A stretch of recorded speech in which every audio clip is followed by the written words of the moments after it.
একটু আগে যে সূর্য অস্ত গেল, তার শেষ আলো যেমন আকাশে থেকে যায়, তুমিও তেমনই চলে গিয়েও রয়ে যাও চোখের ভেতর। সূর্যাস্তের মুহূর্তে দুটি পাখি যখন এক হয়ে আকাশ চিরে যায়, সেই নিঃশব্দ মিলনের মতোই তোমার সৌন্দর্য, কম শব্দে গভীরতায় ভরা।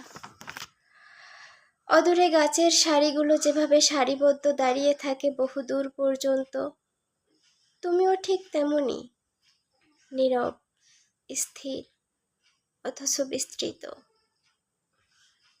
আর এই যে আমি এক নির্জন জায়গায় দাঁড়িয়ে আছি এখন, এই নীরবতা যেমন আমাকে ঘিরে রেখেছে, তুমিও তেমনই নির্জনতার মতোই সুন্দর, যেখানে শব্দ নেই কিন্তু অনুভবের কোনো শেষ নেই।